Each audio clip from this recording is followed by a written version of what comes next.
There's an ancient story about a man named Epictetus.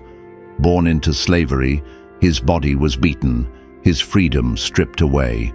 One day, his cruel master twisted his leg with such force that it snapped. Epictetus didn't scream.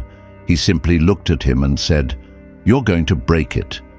And when the leg broke, he calmly added, "I told you so." This wasn't numbness. This was mastery over the only thing he truly owned, his mind. He couldn't escape pain. He couldn't escape cruelty. But he could escape suffering by refusing to let anything external dominate his internal world. That is the essence of Stoicism. And today, you are that warrior in training. You may not be in chains, but maybe your mind is. Maybe it's chained to anxiety, regret, fear, heartbreak, or self-doubt, and you're here because you're tired of carrying it all. You want peace, you want clarity, you want strength. Let me tell you this, it's possible. You can end mental suffering, not by running from life, but by seeing it clearly, owning your response to it, and walking the path of the Stoic. Let's take that journey together, right now. But before we dive in, please support our channel by hitting the subscribe button, like and share. Now the question is, how do we end mental suffering? Step 1. Understand the source of your mental suffering. Let me be honest with you, it will be difficult to find solution to a problem without knowing the cause.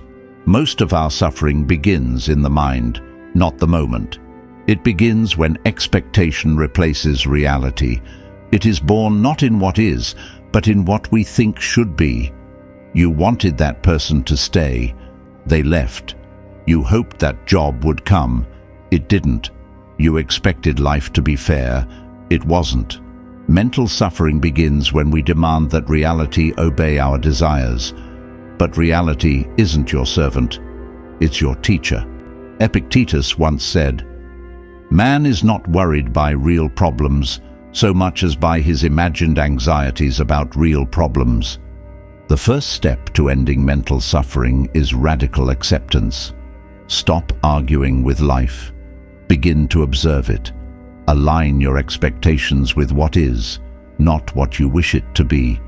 Marcus Aurelius, the Emperor of Rome, lost children to illness, faced betrayal from his closest allies, and carried the weight of an empire in crisis. Yet he wrote, "Accept everything which happens, even if it seems disagreeable, because it leads to the health of the universe." Instead of resisting fate, he flowed with it and found peace in the storm. Step 2. Control your memory and imagination. Let me ask you this. How much of your pain is from things that already happened? How much is from things that might happen? And how much is actually happening right now?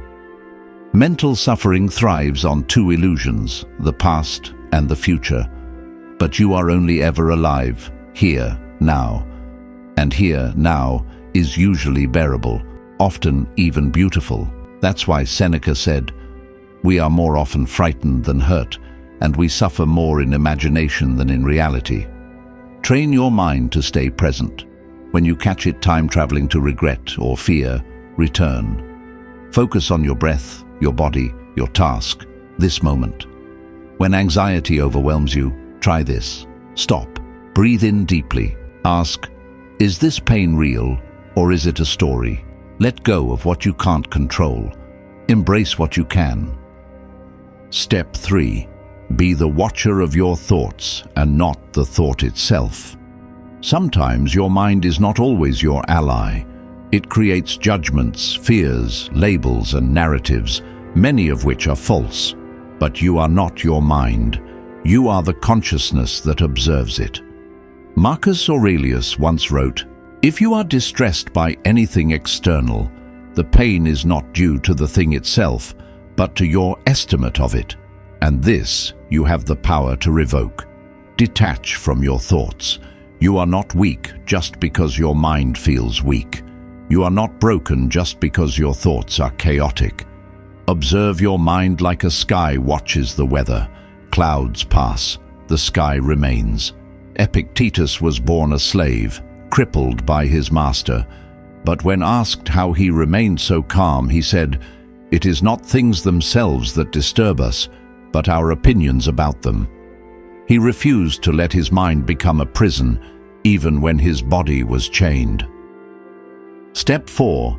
See pain, not as the enemy, but a teacher. Pain is part of life. Grief is part of love. Disappointment is part of hope. You will not end suffering by avoiding pain, only by changing your relationship with it. View every discomfort as training. Every hardship is a lesson in strength. Every struggle is a forge for your soul. Zeno, the founder of Stoicism, lost everything in a shipwreck. But instead of despairing, he said, "I made a prosperous voyage when I suffered shipwreck." What looked like the end was the start of a new path. The same can be true for you. Mental suffering isn't a life sentence. It's a signal. It's not proof that you are broken. It's proof that you are human. And now, you know the path forward. Accept what is. Stay rooted in the present. Observe your mind. Focus only on what you can control. Let pain be your teacher. So breathe, stand tall, and remember, you are stronger than your mind wants you to believe.